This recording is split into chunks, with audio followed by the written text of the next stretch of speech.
Chapter 3. A Caucus Race and a Long Tail. They were indeed a queer-looking party that assembled on the bank, the birds with draggled feathers, the animals with their fur clinging close to them, and all dripping wet, cross, and uncomfortable. The first question, of course, was how to get dry again. They had a consultation about this, and after a few minutes it seemed quite natural to Alice to find herself talking familiarly with them, as if she had known them all her life.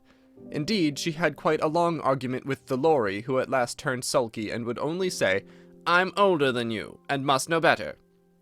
And this Alice would not allow without knowing how old it was, and as the Lorry positively refused to tell its age, there was no more to be said. At last, the mouse, who seemed to be a person of authority among them, called out, "Sit down, all of you, and listen to me. I'll soon make you dry enough." They all sat down at once, in a large ring, with the mouse in the middle. Alice kept her eyes anxiously fixed on it, for she felt sure she would catch a bad cold if she did not get dry very soon. "Ahem," said the mouse with an important air. "Are you all ready? This is the driest thing I know. Silence all round, if you please. William the Conqueror, whose cause was favored by the Pope, was soon submitted to by the English, who wanted leaders, and had been of late much accustomed to usurpation and conquest. Edwin and Morcar, the Earls of Mercia and Northumbria—" "Ah!" said the Lorry with a shiver. "I beg your pardon," said the mouse, frowning but very politely. "Did you speak?" "Not I," said the Lorry hastily. "I thought you did," said the mouse. "I proceed. Edwin and Morcar, the Earls of Mercia and Northumbria, declared for him, and even Stigand, the patriotic Archbishop of Canterbury, found it advisable—" "Found what?" said the duck. "Found it," the mouse replied rather crossly. "Of course you know what it means." "I know what it means well enough when I find a thing," said the duck. "It's generally a frog or a worm. The question is, what did the Archbishop find?" The mouse did not notice this question, but hurriedly went on. "Found it advisable to go with Edgar Atheling to meet William and offer him the crown. William's conduct at first was moderate, but the insolence of his Normans— How are you getting on now, my dear?" it continued, turning to Alice as it spoke. "As wet as ever," said Alice in a melancholy tone. "Doesn't seem to dry me at all." "In that case," said the dodo solemnly, rising to its feet, "I move that the meeting adjourn for the immediate adoption of more energetic remedies." "Speak English," said the eaglet. "I don't know the meaning of half those long words, and what's more, I don't believe you do either." And the eaglet bent down its head to hide a smile. Some of the other birds tittered audibly. "What I was going to say," said the dodo in an offended tone, "was that the best thing to get us dry would be a caucus race." "What is a caucus race?" said Alice, not that she much wanted to know, but the dodo had paused as if it thought that somebody ought to speak, and no one else seemed inclined to say anything. "Why," said the dodo, "the best way to explain it is to do it. And as you might like to try the thing yourself some winter day, I will tell you how the dodo managed it. First, it marked out a race course in a sort of circle. The exact shape doesn't matter, it said. And then all the party were placed along the course here and there.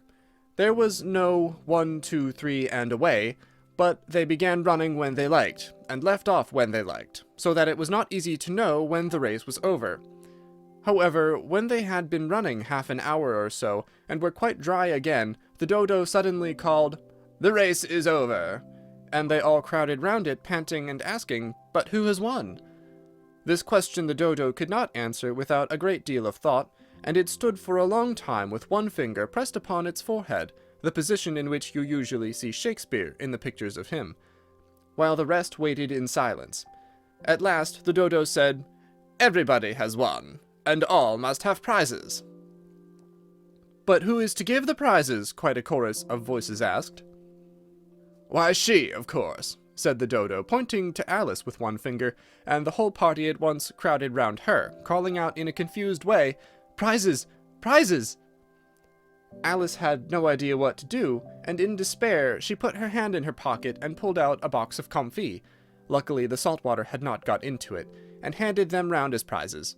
There was exactly 1 piece all round. "But she must have a prize herself, you know," said the mouse.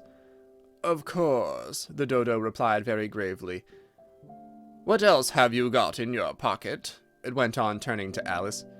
"Only a thimble," said Alice sadly. "Hand it over here," said the dodo. Then they all crowded round her once more, while the dodo solemnly presented the thimble, saying, "We beg your acceptance of this elegant thimble." And when it had finished this short speech, they all cheered. Alice thought the whole thing very absurd, but they all looked so grave that she did not dare to laugh, and as she could not think of anything to say, she simply bowed and took the thimble, looking as solemn as she could. The next thing was to eat the comfit. This caused some noise and confusion, as the large birds complained that they could not taste theirs, and the small ones choked and had to be patted on the back. However, it was over at last, and they sat down again in a ring, and begged the mouse to tell them something more.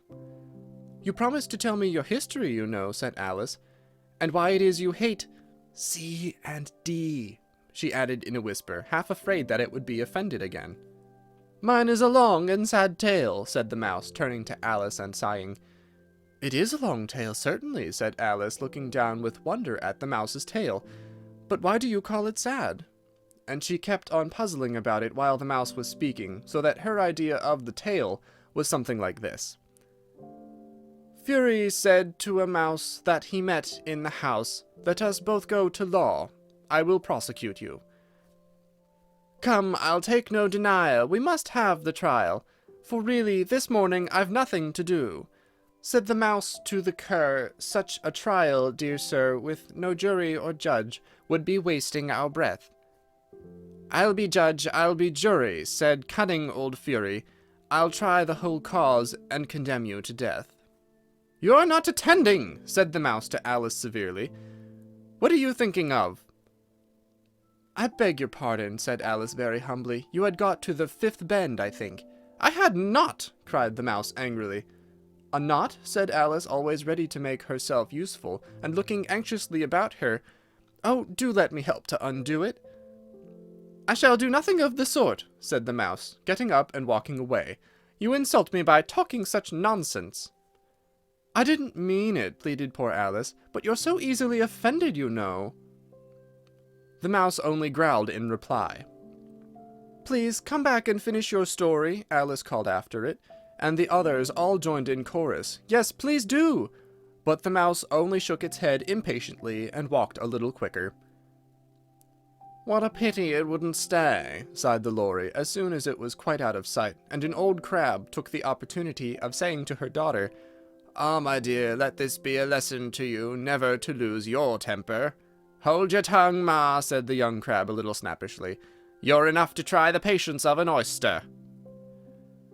"I wish I had our Dinah here, I know I do," said Alice aloud, addressing nobody in particular. "She'd soon fetch it back."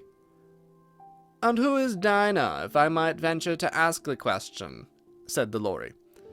Alice replied eagerly, for she was always ready to talk about her pet. "Dinah's our cat, and she's such a capital one for catching mice, you can't think.